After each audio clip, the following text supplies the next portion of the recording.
आज जानते हैं पर्यावरण।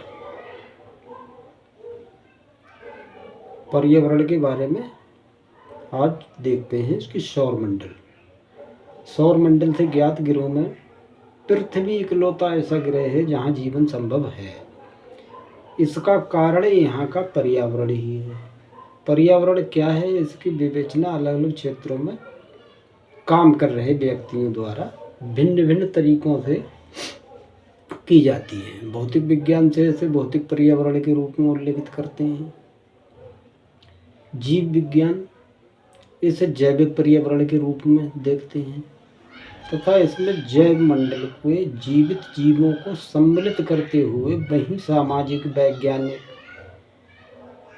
इसे सामाजिक आर्थिक संगठन पर्यावरण के रूप में परिभाषित करते हुए सामान्य शब्दों में पर्यावरण का आशय जैविक और अजैविक घटकों से उनके आसपास के वातावरण के सम्मिलित रूप से है जो पृथ्वी पर जीवन के आधार को संभव बनाता है।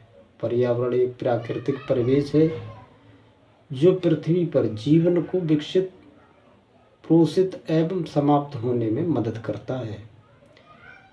पर्यावरण शब्द फ्रेंच भाषा के शब्द से लिया गया है जिसका अर्थ घिरा हुआ या घेरना। पर्यावरण संरक्षण अधिनियम 1986 के अनुसार पर्यावरण किसी भी जीव के चारों तरफ घिरे भौतिक एवं जैविक दशाओं एवं उनके साथ अंतःक्रिया को सम्मिलित करता है, जो कि मनुष्य प्राकृतिक क्षेत्र से लेकर निर्मित और प्रौद्योगिकी सामाजिक संस्कृत क्षेत्रों में रहता है। तथा ये सभी पर्यावरण की रचना करते हैं। प्रकृति में जीव केवल उपयुक्त वातावरण में ही जीवित रह सकते हैं। वे एक दूसरे के साथ पारंपरिक क्रिया करते हैं एवं पर्यावरण के संपूर्ण जटिल कारकों द्वारा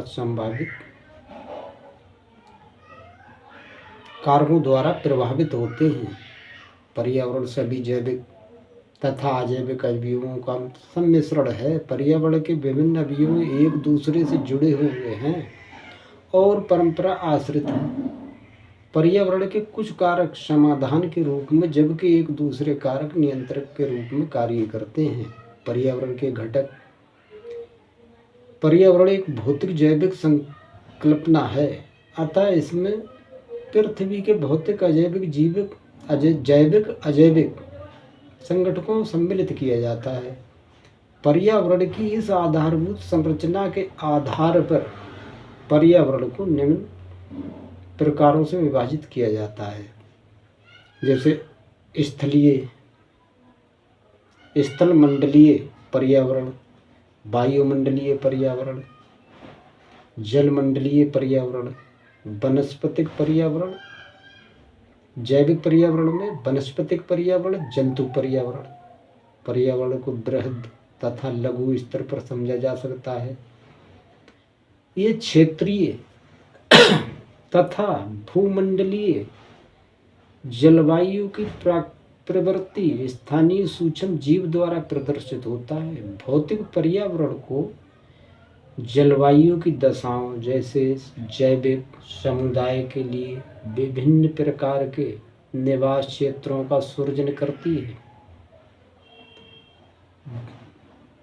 दृष्टि से भी विभाजित किया जा सकता है, जैसे उष्णकटिबंधीय पर्यावरण, शीतोष्ण कटिबंधीय पर्यावरण, ध्रुवीय पर्यावरण आदि। भौतिक अजैविक तथा जैविक पर्यावरण को एक साथ मिलाकर देखा जाए तो बायोम की रचना होती है, जैसे टुंड्रा बायोम, शीतोष्ण कटिबंधीय बायोम, उष्ण कटिबंधीय बायोम। भौतिकीय पर्यावरण के साथ सामंजस्य रखने में सामाजिक तथा आर्थिक पर्यावरण की भी महत्वपूर्ण भूमिका होती है। पर्यावरण के घटकों को 3 प्रमुख भागों में विभक्त किया जाता है। भौतिक या अजैविक संगठक, इसके अंतर्गत स्थल, वायु, जल आदि सम्मिलित होते हैं। जैविक संगठक, इसके अंतर्गत पादप, मनुष्य समेत जंतुओं तथा सूक्ष्म जीव सम्मिलित होते हैं।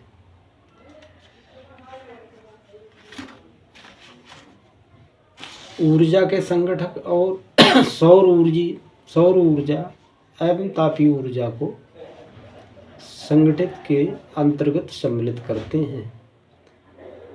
वायुमंडल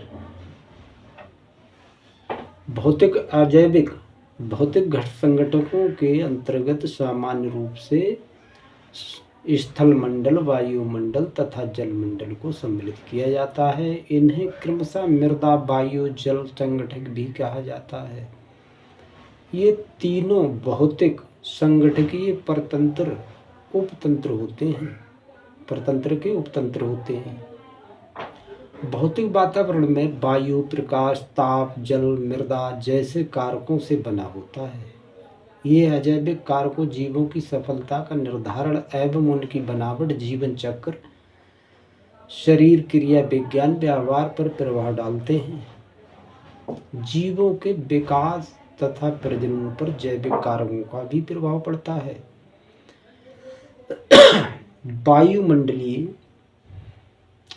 वायुमंडल से आशय पृथ्वी के चारों ओर विस्तृत गैसीय आवरण हैं।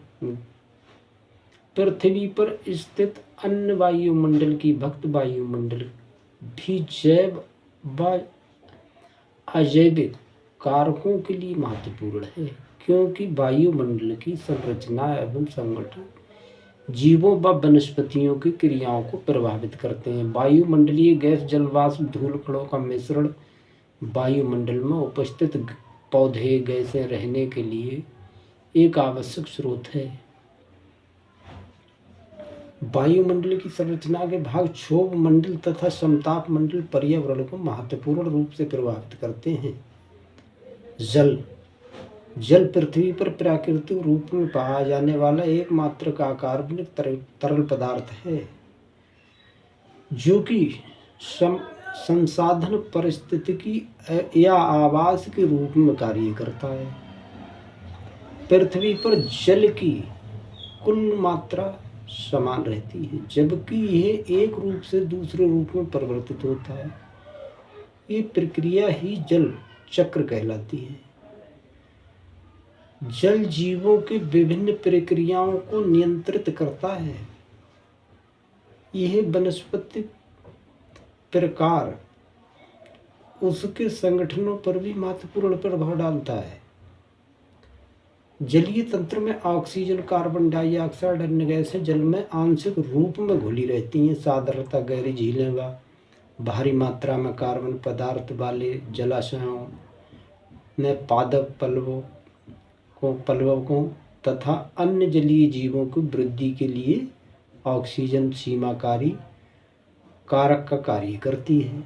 जल के अंदर ऑक्सीजन की पूर्ति का नियंत्रण वायु से तथा जल पौधों में प्रकाश संश्लेषण से उत्पन्न गैसों का विसर्जन द्वारा होता है। जैविक संगठक पर्यावरण के जैविक संगठनों का निर्माण 3 उपतंत्रों द्वारा होता है। पादप जीव सूक्ष्म पादप जैविक संगठकों में सर्वाधिक महत्वपूर्ण होते हैं, क्योंकि पौधे ही जैविक पदार्थ का निर्माण करते हैं, जिनका उपभोग पौधे स्वयं करते हैं। साथ ही मानव सहित जंतु, सूक्ष्म जीव प्रत्यक्ष या अप्रत्यक्ष रूप में इन्हीं पौधों पर निर्भर रहते हैं। पौधे पर्यावरण के विभिन्न संगठकों में जैविक पदार्थों तथा पोषक तत्वों का गमन को संभव बनाते हैं। हरे पौधे अपना आहार स्वयं तैयार करते हैं अथवा वे स्वयं पोषित कहलाते हैं। जीव स्वयं पोषी एवं परपोषित दोनों प्रकार के होते हैं, परंतु अधिकांश जीव परपोषित ही होते हैं। स्वयं पोषित जीव अपने आहार का निर्माण स्वयं करते हैं, जैसे साइनोबैक्टीरिया पर्णहरित की उपस्थिति में एवं इस्बिक्लोराइड कैलोरोटिका इस प्रकार का समुद्री घोंघा जो शैवाल से क्लोरोफिल ग्रहण कर अपना भोजन स्वयं निर्मित करता है। परपोषित जीव अपने आहार हेतु अन्य साधनों पर निर्भर रहते हैं। जैविक पदार्थों की सुलभता के आधार पर परपोषित जीवों को 3 प्रकार के होते हैं।